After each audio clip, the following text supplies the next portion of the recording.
Good. I just turned on the recording.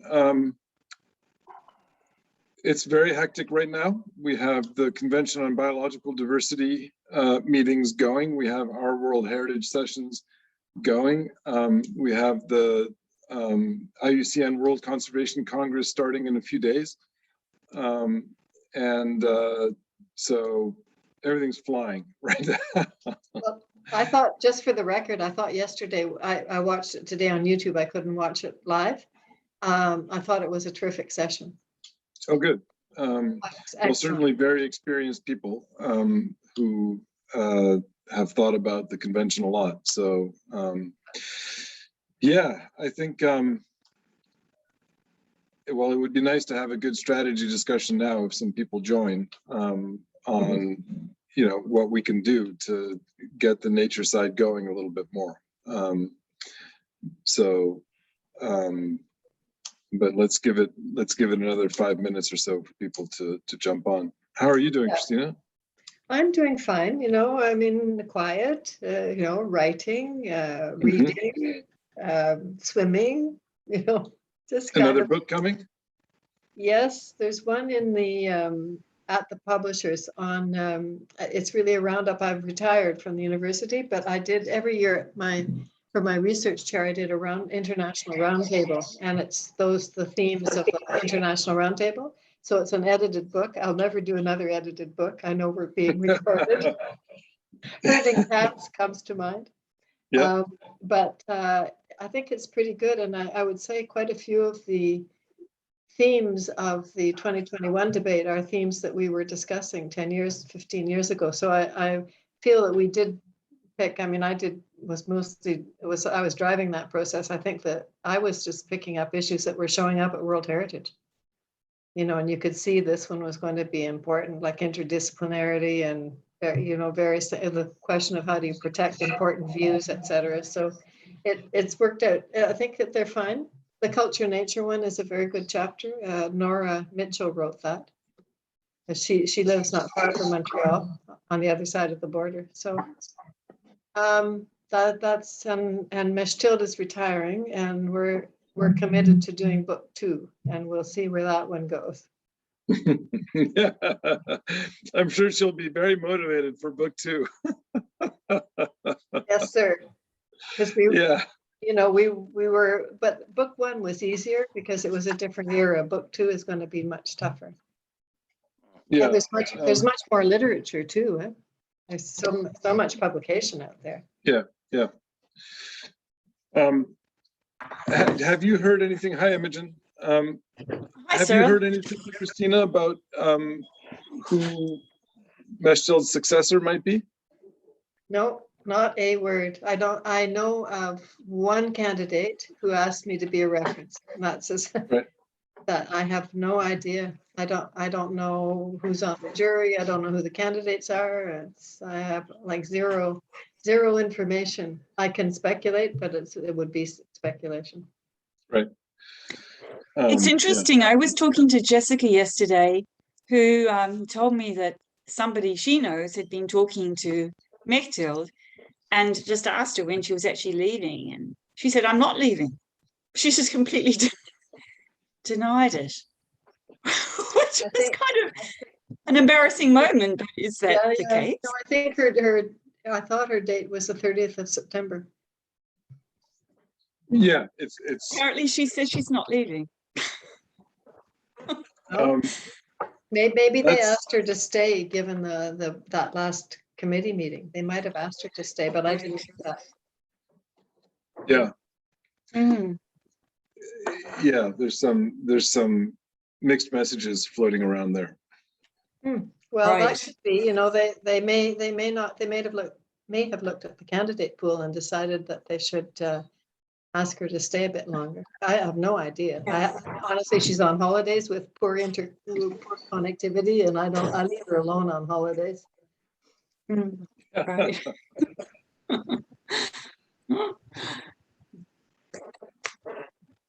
Jessica. Hi, Jessica. Welcome. Oh, you're muted. Yes, but it's okay. We saw the Hi. peace sign, Nice that's to all we meet need. those of you I haven't met before. So how many people did you have, Cyril, last night on the Zoom? You said something, but you didn't have a big audience, so I Oh, don't know. very few, yeah, like 10 or so. Really? It's, I think quite a few more registered, but people didn't turn up. This is the worst possible time to do it because the Convention on Biological Diversity meetings got postponed to now. So anybody who's focused on international biodiversity conservation is focused on that. So our entire audience was captured by those meetings where, trying to negotiate the framework for international biodiversity conservation for the next, 10 years and really the next 30 years. So it's between that and then that comes just before the IUCN World Conservation Congress in France, which starts September 3rd. So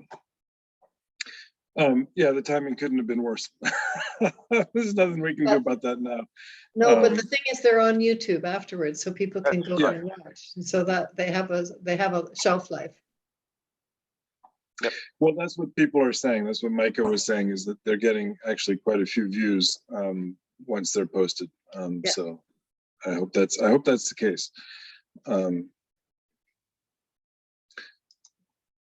Yeah, let's give it 2 more minutes. I don't know if anyone else is joining, but you haven't heard from Ivan, Alec, have you? No. No. Okay. He's a speaker today, right? Well, he was Maybe. supposed to be, yeah.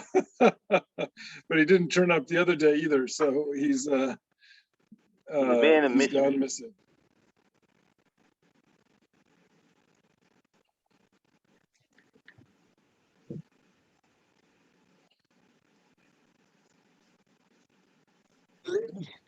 Alec, do you want to show your video? Sure. You'd have to share your screen.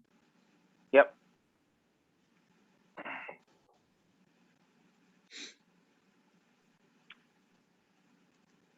Right, here we go. I'm going to go to share my screen. There it is.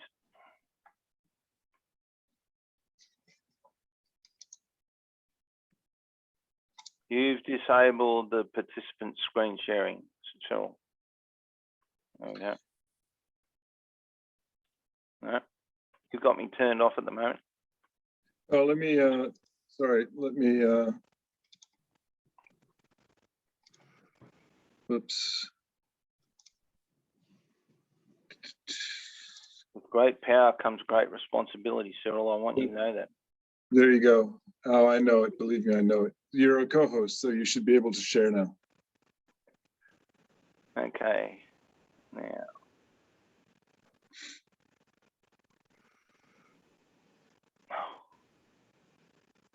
There it is.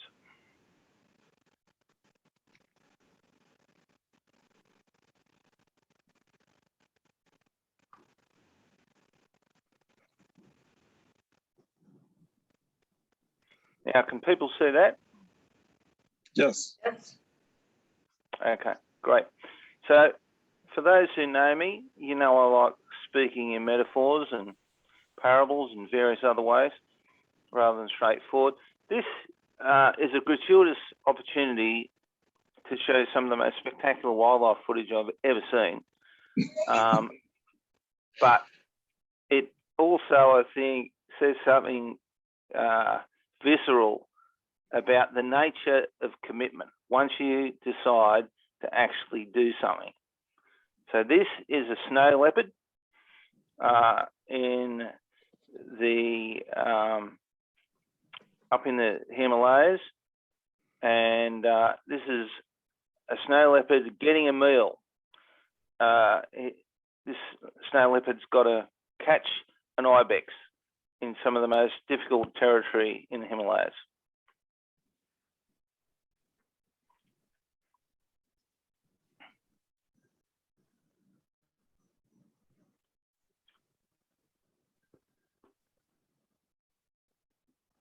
Oh, God.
Oh, sorry.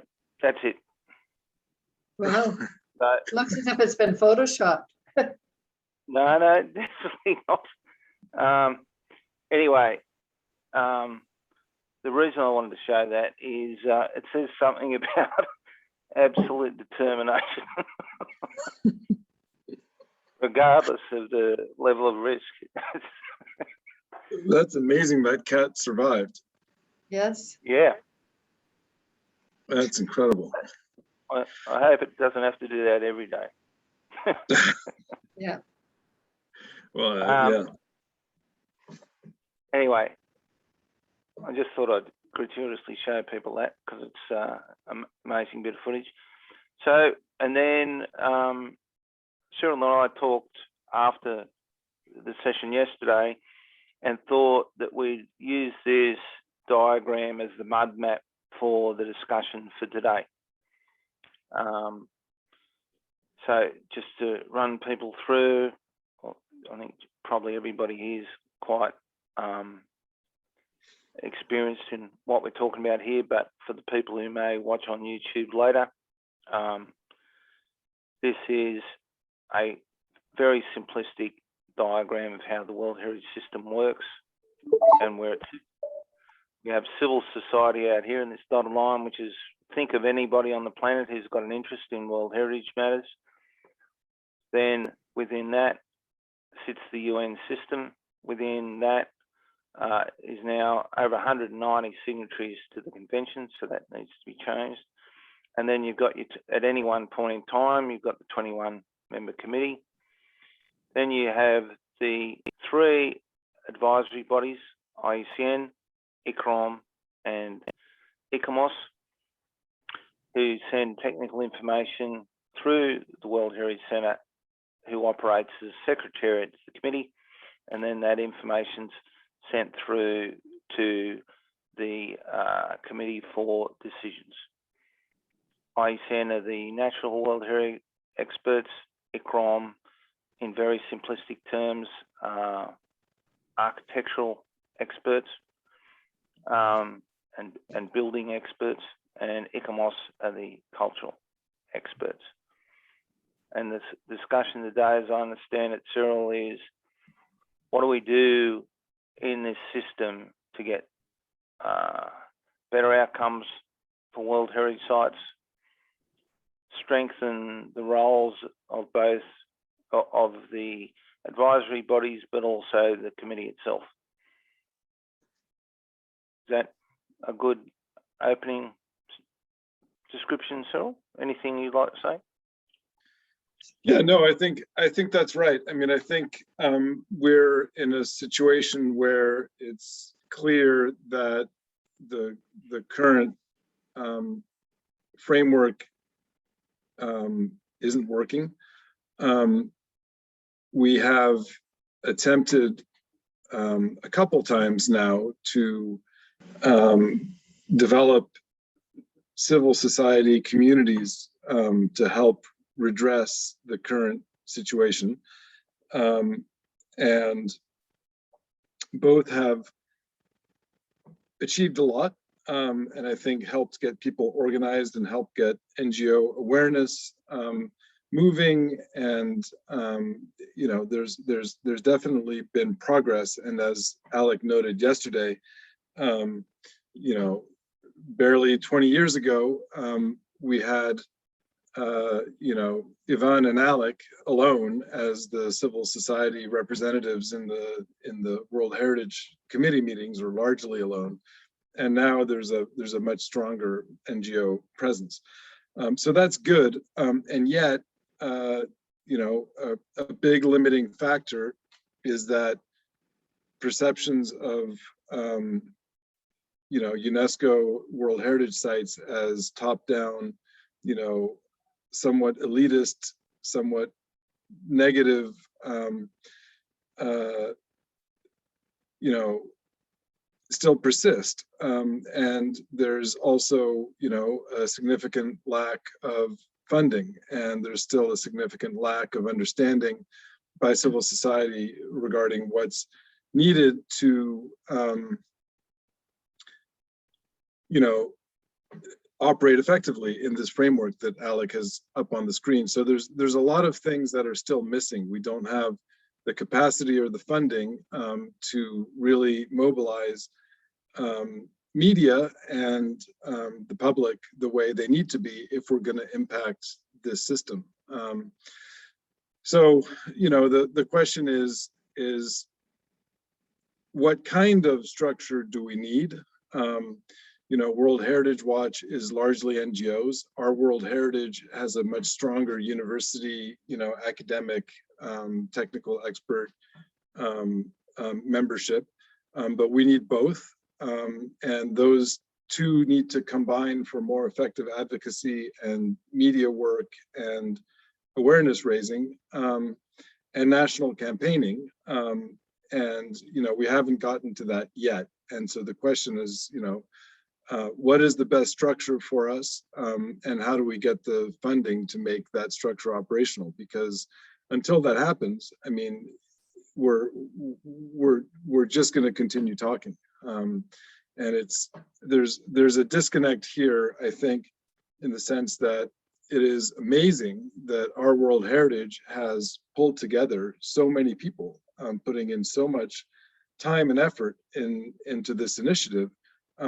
And yet it has not resulted in, you know, attracting a lot of attention from the donor community. So, you know, how do we fix these disconnects, and how do we get, you know, what is the best structure for us to deliver the kind of public awareness and media attention that it's going to take, and the national campaigning that it's going to take to start to get this system to work better. Yeah. And maybe, sorry, go ahead. Oh, well, I was going to say, what we need is consistency of effort. So what I've done over the years, if I think about, say, the Kakadu campaign, where I effectively used, built, and pulled together effectively an international network of people who could help me operate in this system. And so, for instance, at the height of the Kakadu campaign, I had Christine Milne, who was then an IUCN councillor, helping me, but she was also one of the leading people in the Green Party here in Australia. And so, and at the time, we were just lucky enough that there were a lot of Green Party ministers across Europe. And so suddenly we could get to the highest levels of state parties directly through Christine and those party affiliations. Now, obviously, politics waxes and wanes in democracies, and sometimes there's, you know, very senior people in the government that you can talk to, and then there'll be years, sometimes decades, where there's none. But at certain times, I've managed to pull together informal networks that played a very powerful role in impacting the system. But as soon as the issue that I was working on was resolved in one form or another, that network dissolved. And this is the issue here. This system was on regardless. And I think that's one of the problems. The lack of consistent, high-quality engagement from broader civil society has meant that, particularly the way that the signatories to the convention and the committee members at the time, whoever they are, simply go for things that make them comfortable rather than what are in the best interest of World Heritage Sites. And occasionally they'll be buffeted by some very important issue where, again, another informal network of people will come together on a particular issue. So that's the problem, I think, lack of consistent, high quality, high impact engagement from broader civil society.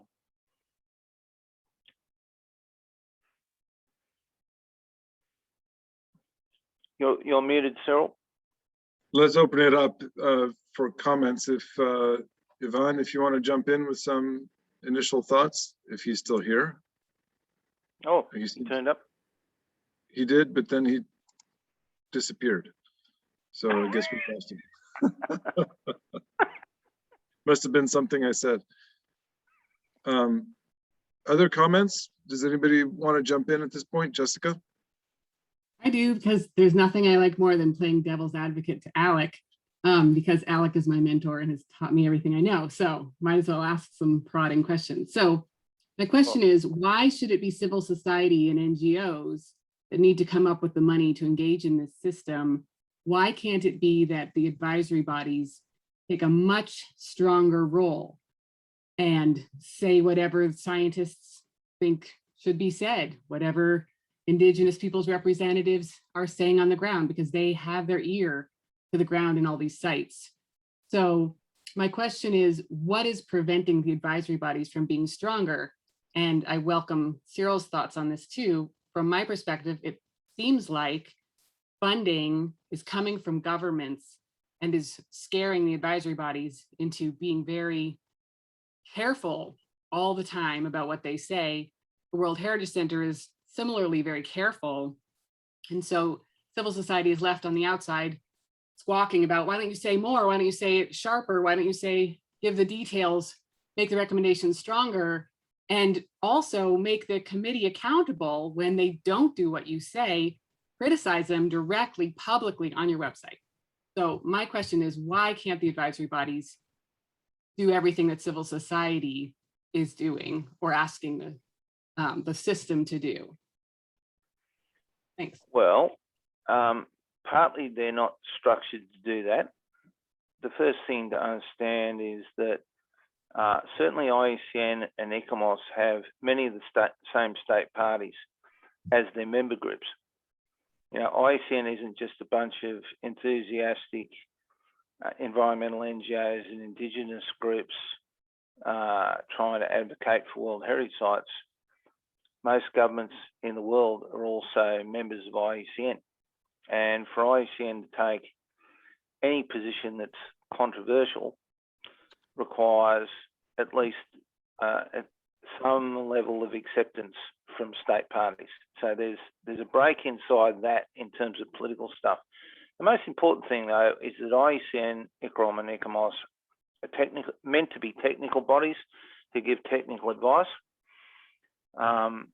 And that gives them, in some ways, a great deal of power if they stick to that brief, because they say, well, look, the committee can make whatever political decision you like. We can't stop you doing that. We're telling you what's technically the best thing you can do for this World Heritage Site. The rest is over to you. And I think you can't expect the advisory bodies to do the job of holding state parties accountable. That is civil society's role. You get the government you deserve, you know, in a way. I mean, nobody probably deserves some of the governments they got, but the point that people make by saying that is, if you sit back and don't engage, don't be surprised by how bad your government's going to be. So I think the advisory bodies should be absolutely fearless and 100% scientifically credible and they shouldn't take a step backwards. That's not always the case, I have to say, but it's mostly the case. And the better civil society performs in holding state parties accountable, the better I think the advisory bodies will perform as well. So, and then the next thing I'd say, following on from that, is the best people to hold state parties accountable are other state parties. And that's why the broader UN system and then the broader civil society circle in this diagram are really important. And I'll just give you a couple of examples of that. I think that if there's state parties who are willfully destroying and damaging their World Heritage Sites, there should be massive political and financial implications for them within the UN system. Why are countries like Tanzania, who are deliberately setting out to trash parts of Salou, but not being held accountable within the UN system? Why are they not being held accountable within the World Heritage System? And if the chairman of the World Heritage Committee refuses to do the job of protecting World Heritage Sites, why doesn't the Director General of the UN sack that person and put someone in there who's serious about the convention? You know, I mean, these are wild kinds of behaviour that no one would even dream about in the current system. But as people with a broader view who are interested only in World Heritage Sites, we know for a fact that unless state parties are held accountable for bad behaviour and rewarded for good behaviour and assisted when they really need it, then it simply, the whole system winds down to where we are now, which is a series of self-serving, comfortable decisions which are good for state parties and often really bad for World Heritage Sites.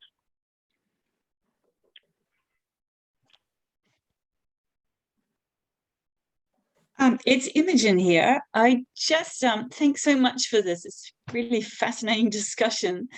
I think one of the things that I find so difficult with grappling with having an impact as civil society representative on decisions before the committee is who is actually making the decision for each of the member countries on the committee. I mean, I've been to Paris a few times. You meet, you know, the UNESCO delegates there. Sometimes you get to the ambassador level, sometimes technical expert. And you put in all that effort, and then you find the person there doesn't actually turn up to the meeting, it's somebody else, or the decision is not even made by those individuals, it's made by somebody in country. Is it the culture minister? Is it the natural environment minister? Is it somebody else? How do you get to those people? I mean, there's just so much lack of transparency about who drives these decisions. It's that to me seems to be the most difficult thing. You can create a lot of pressure inside a country for sure, but unless you understand who makes the decision in each of these committee members and somehow you can influence them, I just feel like we're just constantly grasping at straws and fighting this kind of punching air. Yeah, well, I might just respond quickly to that, Imogen. The reason I call this diagram a mud map is that's not how it works. Yvonne is here. Welcome, Yvonne. Thanks a lot. That is a mud map, but when there is enough pressure on this system, it doesn't operate like that at all, or very little like that at all. And one of the most extreme examples is what happened with Kakadu. Over a 5-year period of fighting with the Australian government in this system, the Australian government just went, right, we're not using this system at all. We're going to simply use our foreign affairs people, and we're going to turn this into just a broader version of the UN system. Forget the World Heritage System. This is actually about an attack on state parties. And we, the state parties who don't want to be interfered with, are going to do our own little deals like we do across the rest of the UN. And we're all going to agree that there'll be no consequences for Australia if they build a uranium mine in the middle of the World Heritage Area. And the way they couldn't, this is the funny thing here, they couldn't trust the people who normally go to these World Heritage Committee meetings. So when we had our special meeting in Paris to decide whether to put Kakadu on the endangered list or not, each delegation, literally each delegation, was headed by a guy from Foreign Affairs. The only people who spoke at that meeting were Foreign Affairs officials. And the normal delegates to the World Heritage Convention sat there while these guys patted themselves on the back, pretended they were in just another UN forum, declared victory and left. That's what happens when things get really extreme. So that's why it's a mud map, because as the pressure builds, different parts of the system get bypassed and made irrelevant by the state parties. And so what we've got to do is have a way of interfering with state parties simply using the broader UN system to override the convention and its normal operation. Now, it doesn't happen very often, but that's what happens when a state party is really committed, a bit like the snow leopard. Ivan, Yes. would you like to say Yes. something?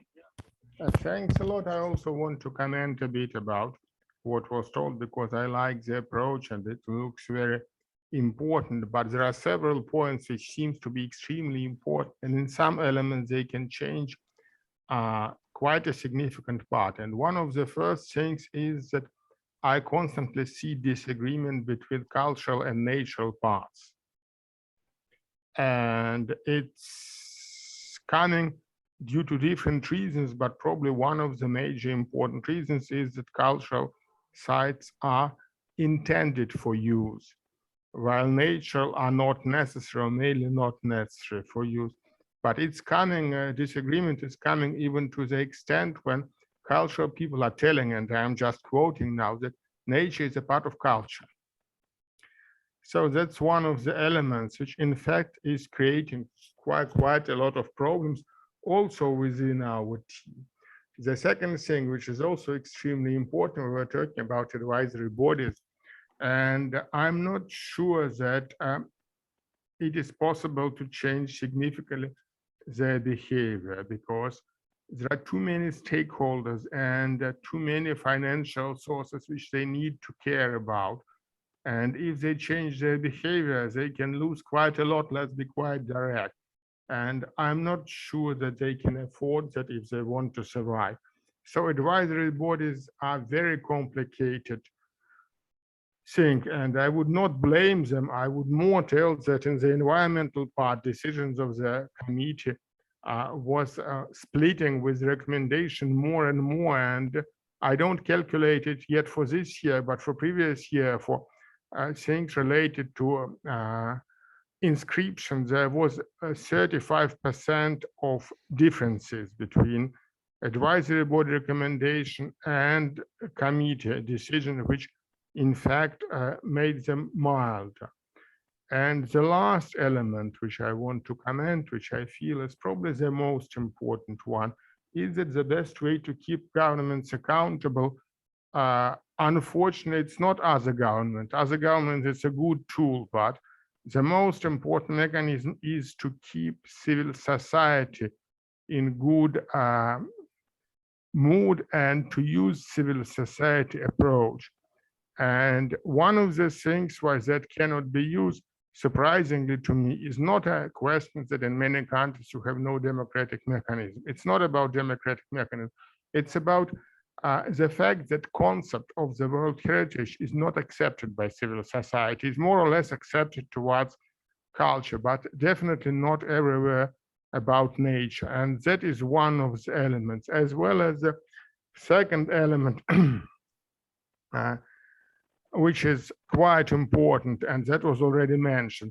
There's no loop, like government is voting on the World Heritage Committee, government is telling certain things, government is telling complete, how to say it politely, crazy things, and nobody knows it's in the country, nobody bring it back, as well as other way around, nobody bring to international media, and that mechanism doesn't exist and it need to be created.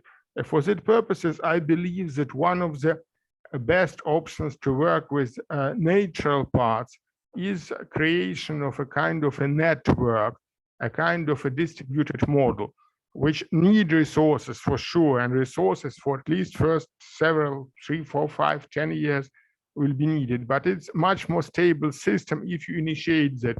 But it's not there, and without this concept accepted by society, really accepted, it will not work. Thanks, over. By the way, Russian government is not listening to governments of other countries. That's why it's hard for me to imagine. But if Russian government understands that people are angry because they're trying to destroy a World Heritage Site, then they act. Now it's really over. Thanks. Thanks, Ivan. Cyril? Well, just to Jessica's point, I think the ABs and I would agree with Alec have done overall a very good job of holding the line. And I'm pretty extreme in my nature conservation views, and I find myself in disagreement with the World Heritage Program at IUCN pretty rarely. So I've always found them one of the best parts of IUCN to work with. And I think Alec is also right that, you know, they do come under pressure up to a point from the state parties, the same state parties who are IUCN members. But the system is also pushing back on the ABs, and they've been pushing back for several years now, and trying in particular to you know, inject themselves into the World Heritage panels at ICOMOS and IUCN. And so, you know, it's a difficult position for the ABs to be in. I think there's another dimension here with civil society, is that a number of organizations, you know, have a different position based on the particular site they're interested in, and their interest in getting that site inscribed on the World Heritage List because it will facilitate a particular NGO's work on the ground, and AB advice. And so sometimes those diverge, where, you know, a number of NGOs want to see a site inscribed because they think that will help the site be better protected, whereas, you know, ABs are arguing that the site shouldn't be inscribed because it's not ready yet, or it doesn't quite meet OUV, or whatever it is. So I think there's an issue there, and I think Ivan is also right that, you know, we do need broader acceptance of this concept, and there is a perception that the concept of World Heritage is problematic, you know, in terms of rights, in terms of being top down. You know, there are issues here, perceptions that it limits options for development, et cetera, et cetera. And so I think that until we can address, you know, I think there is some work to do to convey the importance of this concept, and get the buy-in that Ivan is talking about. And until we do that, I agree it's going to be a little bit fractured. I'll shut up now, but I do want to see if we can get concrete, you know, suggestions from this group about what kinds of things we need. You know, actually, I'll add one more thing. I guess I lied. I've been working for some time now and trying to compile the pieces for a civil society guide to engagement with the World Heritage Convention. And, you know, maybe because I'm not a very good fundraiser, but maybe because the donor community is not paying attention to this issue very much, it's been very hard to raise the funding to get that done, even though we're piecing it together without funding on a volunteer basis. But that's a product, for example, that we need. I suggested at the end of our session yesterday that we should encourage people to make a documentary showing the sites that are being threatened, the IUCN, the AB advice regarding those sites, and the decisions, footage of the decisions being taken in contravention of that advice. what other products do we need? What other campaigns do we need? Do we need to be working in the General Assembly to try to get attention of the Secretary General on this issue? Do we need high court decisions like the one in Australia around the Franklin Dam, in other countries? Do we need, to educate media to get more articles like the Guardian piece? What kind of network do we need? Can we build it into our World Heritage, and or do we need something different? So just if we can, to think concretely about, the structure of the network we need, and the inputs that we need to support the network so that the networks can be effective. That would be very helpful. Okay, now I'm done. Over. Thank you.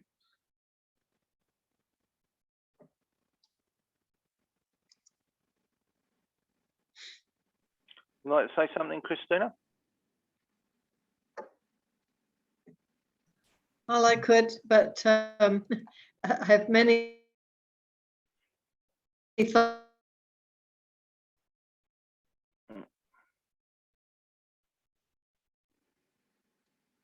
I'm sorry, we lost you there, Christina.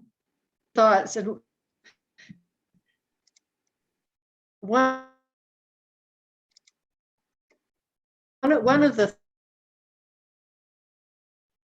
ICN is very strong on taking a position, but the new rule goes completely against the old rules, which said that the state party on whose territory a World Heritage Site is being presented cannot speak and cannot advocate. And now the rules of procedure say, well, after the advisory bodies give you advice, then the state party can advocate, essentially, can intervene after the advisory body. And so then that person, the ambassador, will then not try and knock down all the arguments, and they've planted the questions and all that with all of the other ambassadors. So the advice gets very watered down before it. It used to have impact, the advice, but it has less impact because it's only a springboard to try and destroy all those arguments. So unfortunately, the expert advice is not really valued. And that change really happened in 2013. That was the real push against the advisory bodies. That was one of the things I was thinking about. In terms of your challenge, Cyril, I was thinking about how do you get broader attention, and whether that is with international spokespersons that will actually take up a cause and build some momentum around it. I do think the idea in some countries of building pressure internally is a good one, and somehow having some interaction between civil society and governments in terms of their position on things. I asked a couple of questions about that in Canada this time, and that there is no mechanism at the moment for that discussion to occur. Like, I don't know in Australia if there's a place where internally there's a debate about the Australian position on subject X. I don't know if that happens. I don't think so. I think it looks as if it's driven by foreign affairs at this point. So those are a couple of thoughts I had. Yep.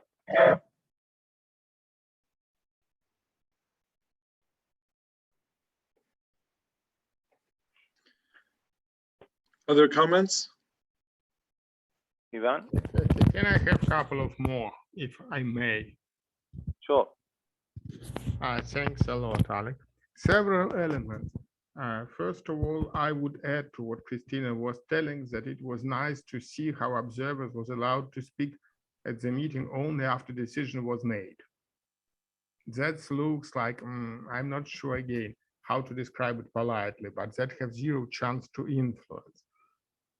As to involvement of the governments, it's really a good question how we can, on which platform it can be discussed. Like in Russia, there are no platform at all. We are getting information in official ways and doing it all, everything underground, which doesn't work. But it's the main comment which I want to tell about the concept and its pushing forward. I would use the model of the way how intact forest concept was pushed and was accepted by public by science and by media, because 25 years ago, it was completely unknown. And there was several steps, like involving research groups, numerical definition, which does not exist with the World Heritage. And a definition is, it can be interpreted in different ways. And joint uniting of forces of several big groups involving journalists and doing a set of steps. And my suggestion will be that this concept issue should be #1 goal. That can be done in a different way, and I'm not telling that we should or we can go the same way as intact forest. Probably we cannot, because all the surrounding, all the landscape have been changed, and media landscape. But that is one of the things where we need to go. Otherwise, we'll never win. Because if people will know this concept, they will not understand what to protect, and there are no other ways how to do. You still need to work through people. It may be governmental people, it may be public, but it will be anywhere work through people. Say over.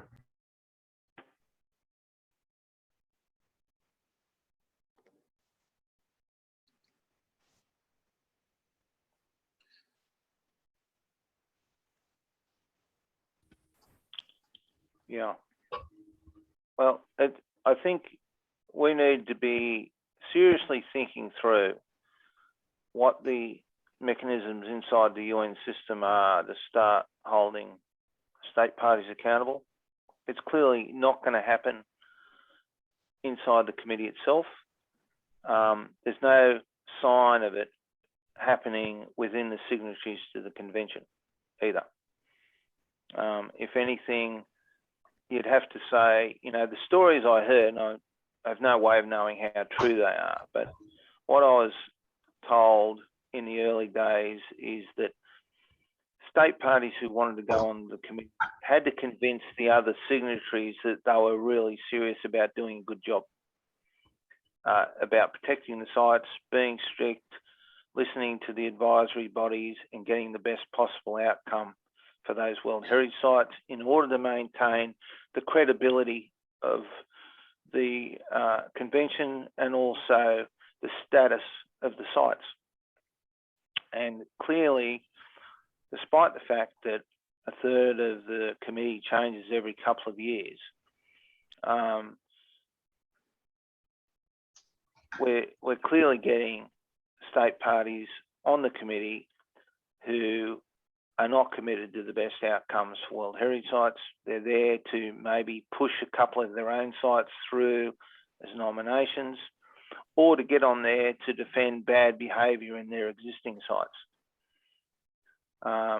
So I think those elections for the committee are a place where we should be bringing pressure to bear through the entire list of signatories, 190 countries that are now signed up to the convention. But as I said, we need to start thinking through mechanisms within the UN system to put pressure on countries that are willfully destroying World Heritage sites.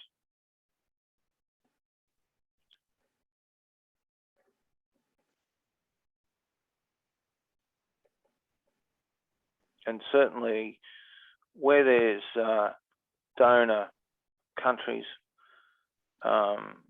they're certainly in a position to play a role. I don't think the only countries that should be held accountable are ones that are poor enough to be pressured by donor countries. I'm not saying that at all, but that's just an obvious thing that where there's no excuse for a lack of consequences. You know, how you deal with some of these badly behaved first world countries, I think needs a different mechanism. I think they should be held just as accountable. I just think we use a different mechanism to do that.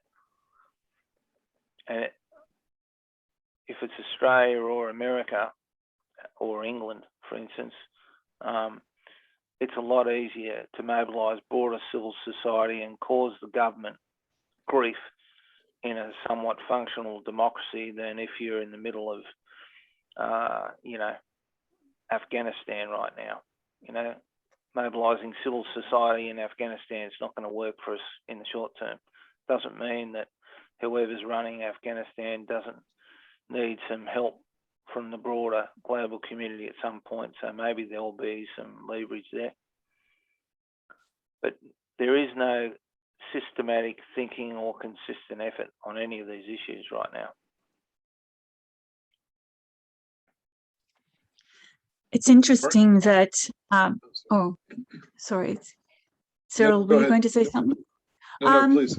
Well, you know, obviously this is not the only convention where implementation is not working perfectly. I mean, look at the Paris Agreement, and obviously looking at Australia's role in particular, we are nowhere near meeting our responsibilities under that agreement. And there are mechanisms, you know, occurring around the world. I mean, look, in Europe, there's the discussion about introducing carbon tariffs that would punish Australia for not pulling its weight. There are various embassies in Canberra that meet fairly regularly trying to work out how to pressure the Australian government to meet its responsibilities under the UNFCCC. So it's interesting to think, you know, is such a thing possible in relation to countries not meeting their commitments under the World Heritage Convention? I don't have any answers to that question, but certainly there were a lot of embassies in Canberra that were mobilised by the Australian government about the Great Barrier Reef World Heritage decision. And I know that many of them didn't agree with Australia's positioning on that. So there's opportunities to exploit. Yeah, I've finished. Thank you. Mark, were you going to comment earlier? Yeah, a couple observations. So one, Cyril, you mentioned kind of a civil society guide. The learning curve for Mikisew Cree around how to engage with the World Heritage process, that was exceptionally steep, and we were very fortunate to have access to good advisors, but I can't think really of another Indigenous community in Canada that would have been able to pick things up as quickly, you know, without some support. So I think that something that helps impacted communities, Indigenous communities in particular, could be really helpful. Just that gets them into the door. It doesn't solve the problems of the various dynamics inside the system, but holy cow, it was challenging to know how to effectively engage from the outside. One thing around the wood buffalo experience this year, which I found interesting, is Canada found the draft decision problematic on the timeline front, and so was interested in proposing an amendment. They weren't on the committee, so needed to find someone on the committee to bring it forward. But what was relayed to us is, and there isn't a rule on this, but it's quite helpful, that Canada needed to be able to show that it had Indigenous support to get a committee member to bring forward the amendments. And that was just quite fascinating. If there's some way to start formalizing some of those dynamics, that it put Mikisew in a very different position vis-a-vis the state party, not because of anything Canada's doing, but because the folks they were working with who were committee members were requiring indications of Indigenous support, which I thought was very interesting. And Christina, to your comments around engagement with state parties around draft decisions, Mikisew pushed very hard for a commitment from Parks Canada and from Minister's office once the Wood Buffalo draft decision was released, to have that discussion of, okay, what are your views of it, Canada? How do you want to position yourselves? What are the Mikisew views? To see if there was common ground, common understanding. We were able to get those meetings, which were great, but it still needed some support because Parks Canada would refer us to Minister's office back to Parks Canada. Folks found the timeline pressures too tight to really, share an informed view. And so while we created a forum, it wasn't particularly effective domestically because of probably because it was new. And at some point, foreign affairs and diplomatic approaches kind of took the day. But we tried to do exactly what you said, and I could see it over time potentially being useful, so that we didn't repeat what we've done in the past, where on the floor of the committee, Mikisew and Canada are doing various forms of stink eye at each other versus having worked out in advance where there's some common ground. Because I think that would be helpful to committee members as well as advisory bodies to know that type of dialogue was happening. One other thing I flagged before I stand down is another thing we found challenging is under the operational guidelines, every time Mikisew sends in something to advisory bodies, it goes to the state party, which is fine, but there isn't similar reciprocity. And Canada has taken the position, its responses, even where they are of the nature we think Mikisew is making up things, we don't see any of those. And then it becomes very challenging to make sure that advisory bodies are getting a full picture because of that imbalance of information exchange. I could see it being challenging to open that up, because then advisory bodies who are already under capacity get a flood of back and forth, and they get caught in that information crossfire. But it is challenging to have state parties having a different level of access to advisory bodies than civil society groups or groups like Mikisew. I'll pause there. Yeah, well, that's an excellent point there, Mark. Certainly, that's one of the things we should be looking at, is that whoever's involved in the dialogue all have equal access to each other's information they're providing to the advisory bodies. Otherwise, any kind of assertions could be made by the state party and nobody even knows about it. And the fact is that in most of these issues, the real experts are the state parties and whoever the advocacy group that's brought it to the attention of the committee. I mean, the advisory bodies are an extraordinary network of global expertise, but in any of these big complex issues, there are going to be very specific points that only insiders on the issue really understand the context of some of the information. And that's often where if there's gaps, that's where it comes from. Just not understanding the context of how a critical piece of information fits into the overall information framework.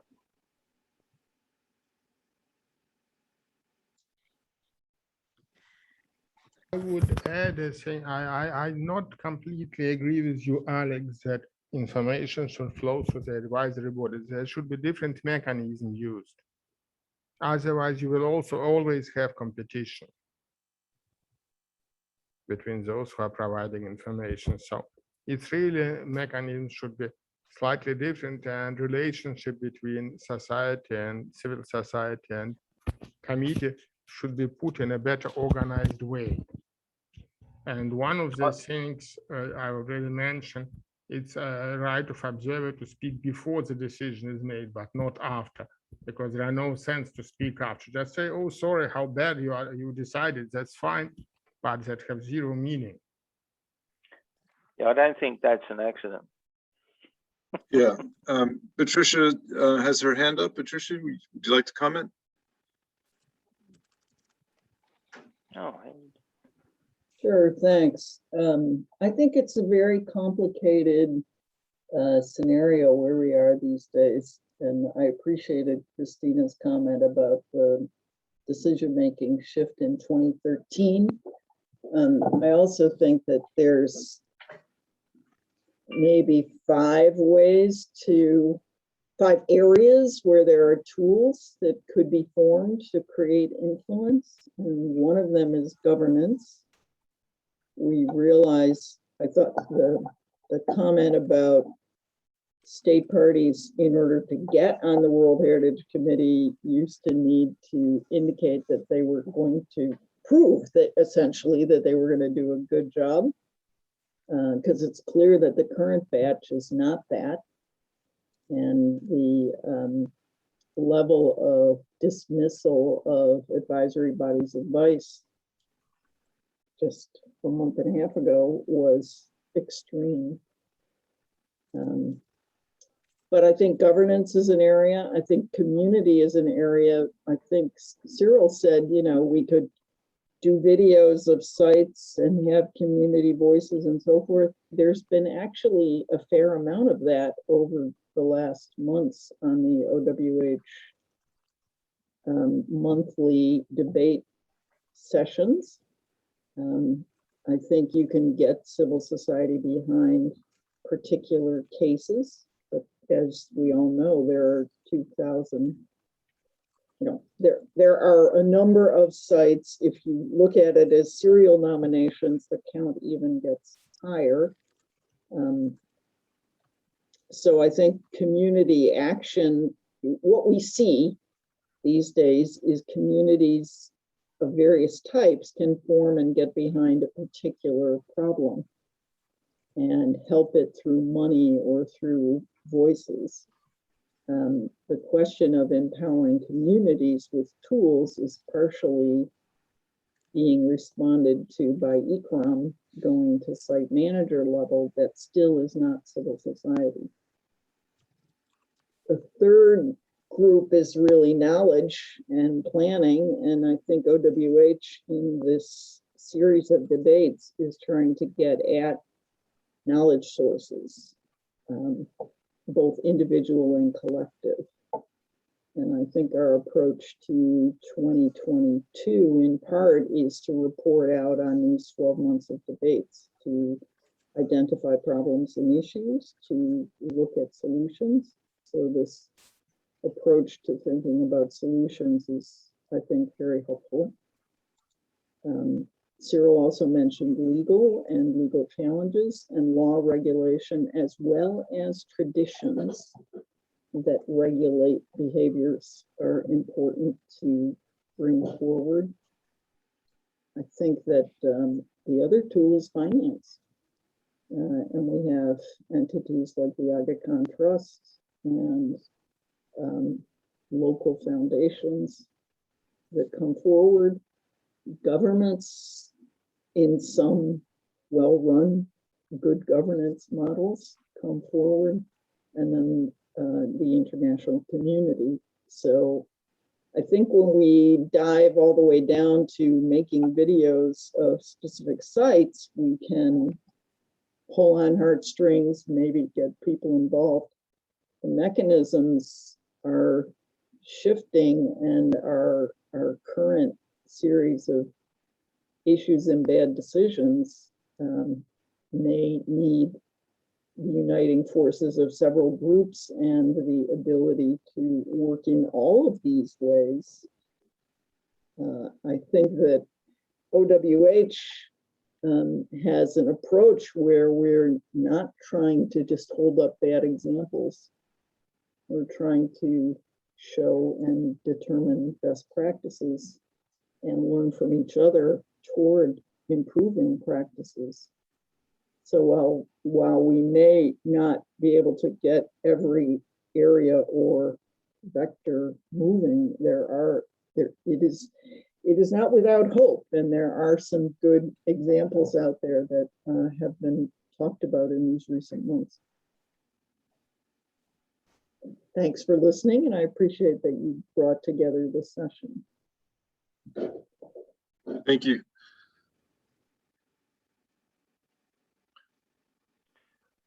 Sally, I might just quickly go back to one of Jessica's original questions, why the advisory bodies can't solve our problems.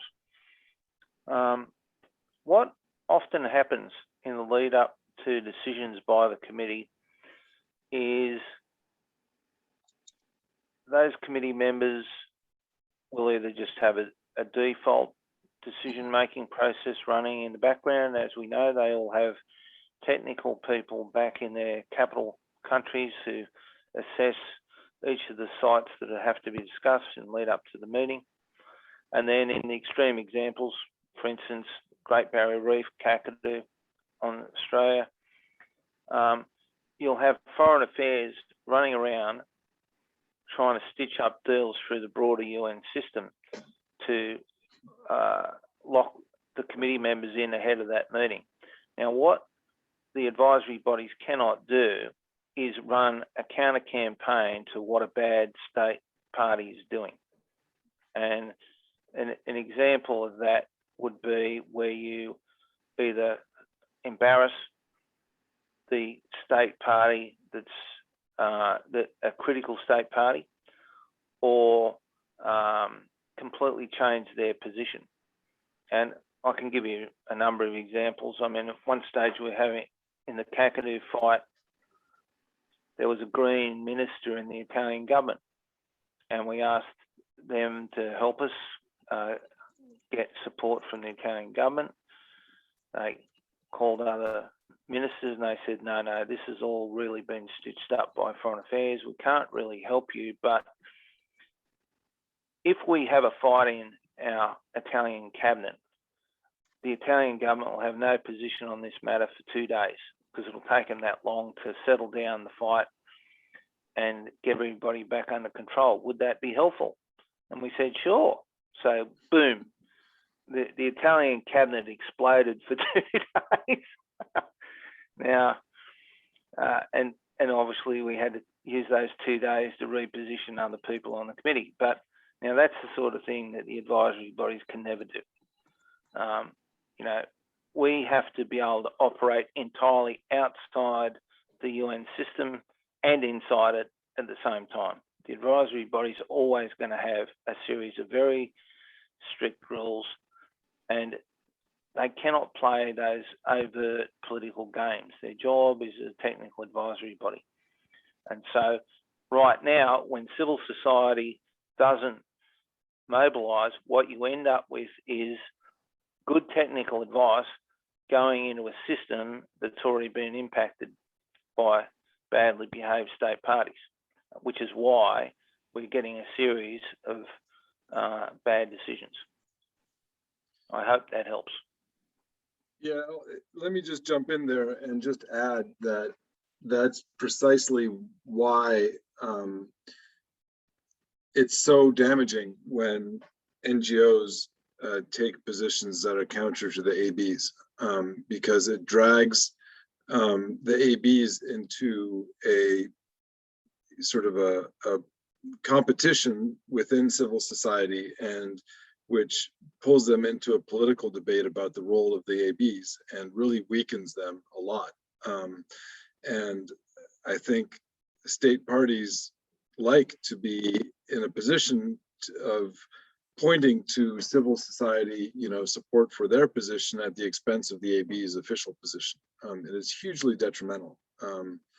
And I think that's a problem also because IUCN has government members and it also has NGO members. And so it puts IUCN's World Heritage Program in a very difficult position.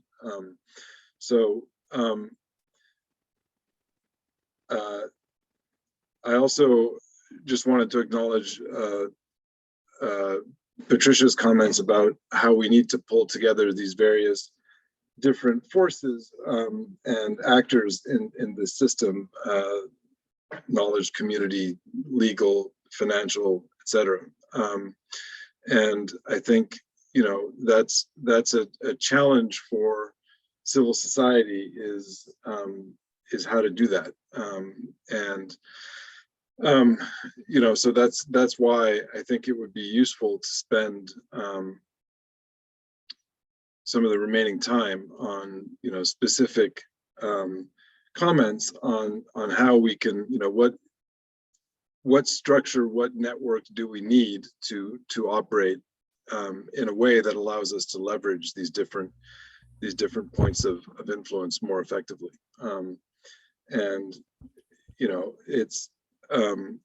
I think our World Heritage provides a very useful framework and a very credible framework.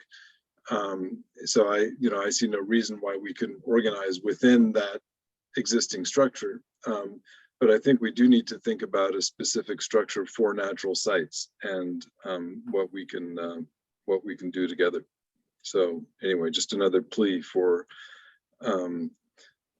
specific suggestions about what we can do moving forward together. Can I? Yeah, go ahead, Ivan. Thanks a lot. You are absolutely right with the structure, but my suggestion will be that the best option will be to have no structure. And why I'm telling that, I'm not really joking. You need our World Heritage. You need several other groups for sure. At the same time, if you want to mobilize civil society, the best structure which works now is a structure which is based on the network thing, when each person can interfere with anybody from the whole thing, when you have everything interconnected. And the only important limit for this kind of thing is that people need to trust each other. If you remember our group, I think it take like half a year to 8 months of weekly meetings to become a group and to trust to each other, to know each other, to feel each other a bit and to work jointly. So what I believe that one of the elements for organizing such a network, which will also help us to understand how it may work and what should be the additional impacts to push it forward, will be in-person meetings. In fact, that was the beginning of the whole discussion of our World Heritage. The idea was that we need to bring people together and give them several days or maybe a week to just to know each other, to get a feeling of each other, to trust to each other. Because after a few days, you really start to trust to people, and then you can communicate through borders, through continents. It's all work rather well. And you may need sometimes to put an expert opinion to make some help, this kind of thing. But what I believe will not work in modern society, the approach of top-down, when you are trying to organize something, in my mind, that will not work. You need to initiate something and to help or slightly push that on a way, because otherwise it can die by itself. You never know, and that's why it's better to do it. My understanding is that after COVID will be gone, and I hope it will happen in a year or max 2, I don't think that it will be forever. At least we're already traveling more. At least I'm traveling somehow. I think major part of other people who can travel soon as well. So we should start from that. And in terms of organizing network between people, that is a question mark for me, because what is happening now in social networks, people are organized very often around images and around things which impress them visually. And I'm not sure that that is exactly what we need, because I believe that we need visuals to attract people. But the basic interactions, those people who are involved, their interaction should be based on other things. But I don't know how to organize that. That's a big question mark left. But still, conference and organizing a network, which one of the tasks of this network will be bring back their countries, make their countries accountable. And maybe one of the issues will be a discussion, how should be the committee reconstructed? Because I can imagine that instead of 21 countries, there can be all the countries which like to be in the committee, or some other constructions. I'm not suggesting now to do, but more or less have a construction which will have no regional elections of the members, how it's going now, which will not have such a strong groups like African group, which is voting jointly for nearly all things, where will be no Chinese side when you don't know what to do with China. And sorry for telling that I really don't know what to do with China, because many elements which they are doing, even with their own World Heritage sites, natural World Heritage sites, are really bringing to a destruction. So we can discuss that can be a start of overall network. Restructuring of the World Heritage Committee. Maybe that's a good issue to start bringing people now before we can organize meeting people in person. Thanks, over.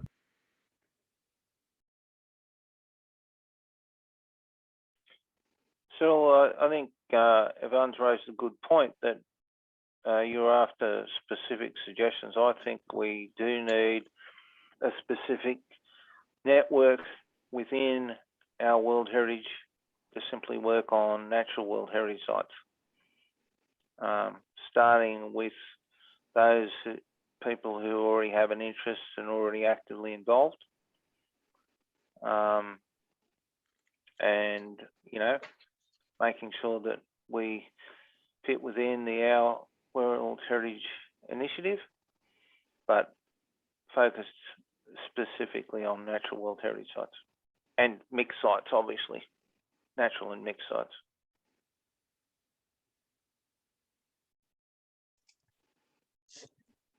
I would agree with that very much, because I just feel that each campaign tends to be working in isolation from the others, and yet we're all attempting to influence in different ways the same group of countries. And so there's, you know, enormous potential to share information on encrypted networks amongst a trusted group of people. I like the idea of limiting it to natural and mixed sites. I also I was just thinking of, you know, in the UN field, FCCC field, there's a Fossil of the Day award handed out on each day of the meeting to the country that is, you know, the worst actor. I sometimes wonder whether that's kind of almost become a matter of pride for the country that receives it. But it's just an idea to float out there, whether that's something that we could think of doing during meetings. And another specific idea of which I put up on the chat is I was feeling this after the discussion yesterday, that we really need a document that evaluates the performance of the World Heritage Committee after each meeting. I was thinking that something like the IUCN Outlook report, which has a traffic light system, would be, you know, a good framework. Would obviously have to be thought through in a very structured way, but to evaluate the most controversial decisions, both in terms of nominations and SOC reports, and to have a red and, you know, amber and green light for each of the standout decisions, and then to have a kind of more detailed piece about which were the countries that were driving such poor decision making, and for that to be laid before the committee at the start of each meeting, so that they are made accountable for the poor decisions or for the good decisions that are made in each meeting. I mean, IUCN does have this management effectiveness framework, and why not apply it to the World Heritage Committee?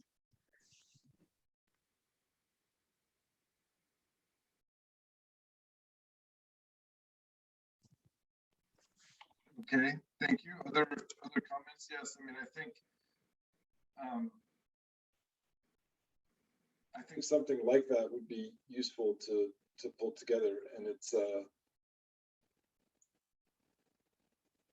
you know, the ABs do their own reports, and so there are compilations that are actually already available, and so it wouldn't be that much extra effort for civil society to do something public.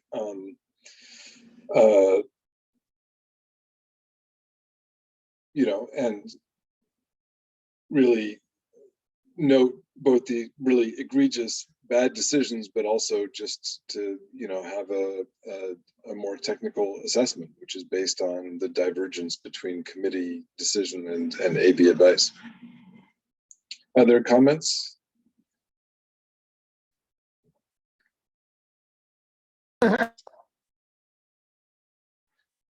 Yvonne, you're on mute. If I may tell one more word, you remember we were speaking several times about an assessment tool, or a kind of a tool which will allow to assess countries. And I was trying to find a way how to do it, and I realized that I have no idea what can be done with the cultural side. Well, with natural side, I cannot tell that it's obvious, but at least there are ways how to construct it. It needs some discussion, and that can be useful tool similar like to Yale Index of Environment Performance, which was quite useful first 3 years or 4 years, 4 years at the beginning. Then it completely failed, but at the beginning it was quite useful. So we can try to do the same thing, which will be useful for the beginning as a news tool, and also as a tool to organize competition between states. It's not always work, and I'm always doubting about, but sometimes it really works. So why not to try to do it? The bad side of the whole thing is that it's costly thing, and it's coming back to your discussion of resources. That kind of tools need to have resources. Like network, it's less resources, while here you need a group of people. Like if to compare it with Yale thing, and Yale was much more complicated, but still, I think at the beginning there was 15 people who work a year or so for the whole thing. So we can take, let's say, like 1/3 or 1/4, but it's still several people for a year.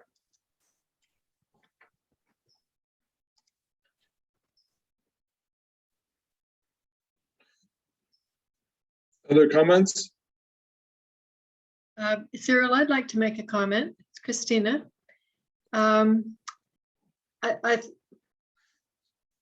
Two comments. One is on the question of a separate group for nature, and I would be cautious about that because I do think that the future of heritage is going towards a holistic approach, which is, and I think certainly the Indigenous peoples' interconnection with many of the natural sites really calls for a broader view and not sliding back into focusing on the natural values only. That's a personal reflection on my part.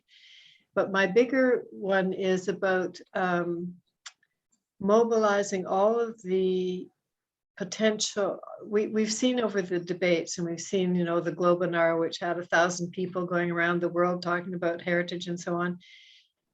We've seen an incredible array of expertise and interest in heritage from all generations, I would say. And how do we mobilize that? And I'm not sure, I don't think that you're going to make a huge impact on the committee per se, because it's a very narrow group. And perhaps the debate could be at the General Assembly of States Parties, where all countries have a equal voice, and to have a discussion about, to have mobilized pressure within each country using our World Heritage perhaps as the driver, but to try and get the states parties to have a discussion on that. And I was struck by the decision on the sites of recent conflicts. I was struck by the insistence of the committee that it not be the General Assembly of States Parties, but that it should be the committee. And if you remember, at the beginning, there were 40 countries that signed the convention in the early days, and there were 21 members. We're now almost 200 states parties, and it's still 21 members. So the committee has a huge power, but the General Assembly of States Parties also has power, and it has the power to set policy and to have the debate. And so if we could mobilize all of this interest in heritage and have influence on within our countries, because at the end of the day, this is a national, these are national governments who signed the convention. It's being driven by United Nations, and that is the reality. And so if we are going to have change, that change is going to have to be led by countries. And so I'm thinking, if we can shift to a debate in the General Assembly of States Parties, where you have all countries debating, it's probably a much richer debate than the 21 members of the committee at any one time, who clearly are orchestrated among them, have orchestrated among themselves. Those would be my comments looking forward. Thank you, Christina. Let me just jump in very quickly, since we've only got about 8 minutes left. Is there any documentation that historically from the 70s or the late 60s, when this was all getting put together, that suggested that the objective was to have maybe just over half of the governments represented on the committee? No, there's nothing about that proportion anywhere. No. So how was that decision taken for 21 out of the 40? Do you have any recollection of that? I don't know. From what I wasn't there, but the documents that I've seen, I've never seen that question of proportion, which I think is there was a long discussion about increasing the size of the committee during there was a reform period that I refer to as the Karen's reform agenda in 2000, and that there are a couple of years leading up to that, there was a proposal to increase the committee to 36 and have it in the 6 regions, and that would be a fairer way, because the 21 doesn't fit into any of the numbers of the way UNESCO works. But in fact, that would just almost guarantee the 6 regions with clean slates. And so that isn't necessarily going to get you, the proportionality one would have gotten you somewhere. If you had 50% at any one time of states parties on the committee, this would be a very different discussion. So it's but to answer your question, that was never really discussed. Thank you.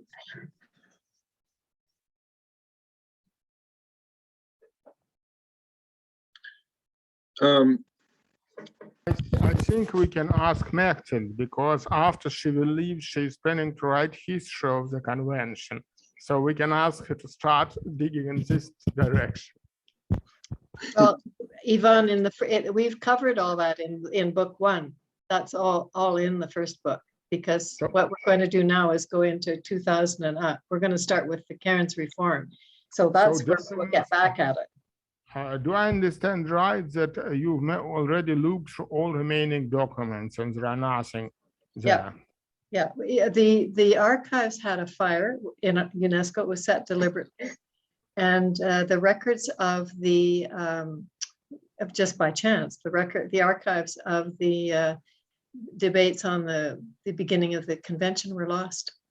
There's a lot that's lost. Some pieces of them be kept in the national governments, because there are relations with some national governments which we can use. Yeah, and we've tried. We've tried. I would suggest to have a chart separately, and maybe at least I have one good contact in the government which was a part of this initiating thing. Yeah. Well, I've been through a lot of the American documents, and I've been through a lot of the Canadian documents. We've asked different people that we interviewed in our oral archives, so we have a reasonable understanding of what was out there. You know, we did do this whole thing on oral archives on the pioneers of the convention. One person that we missed that I had lined up for an interview was Lee Talbot, and he died this year, unfortunately, because he was the one who wrote the natural criteria. So thanks. Yeah, it's you're chasing after that. Okay, any final comments? We're coming to the bottom of the hour here, and I think we do need to wrap up. And I think what we can do is Yvonne, Alec, and I, and anybody else, we might work over the next weeks on a short summary for next steps. It's going to be, as I was saying before we started this call, slightly challenging because we have the Convention on Biological Diversity meeting right now, and then the IUCN World Conservation Congress. But I think we can commit to pulling together maybe a 2-pager with some thoughts, Alec and Yvonne, and next steps. I just, as we wrap up, and for the benefit of our massive global YouTube audience who's going to be watching this discussion at all hours of the day and night, just to note that one of the things we're doing is collecting podcasts, 10 to 15-minute presentations on various sites, natural sites under threat around the world, natural and mixed sites, to take Christina's point, that try to do 3 things. They try to highlight the site and situate it geographically and in terms of its outstanding universal value. They discuss the threats and the AB advice, and then they highlight the committee decisions, which unfortunately are often not taking up the AB advice, and then they briefly summarize what they are doing as civil society to try to mitigate these threats. So We've got 6 or 7 of these presentations already on the website and a few other presentations, so please do watch those. And if you're interested in providing one of your own, please be in touch, because we want to put together a library, a resource library for individual sites of videos from practitioners in the field, giving you an overview of what's happening. So thank you again very much for this discussion. And we now have the difficult task of narrowing it down and turning it into something of a concrete document, and we will be following up. Thanks, Cyril. Thanks, everybody. Cheers. Thank you, Cyril. Very good session, everyone. Thank you. Thank you. Bye-bye. Bye.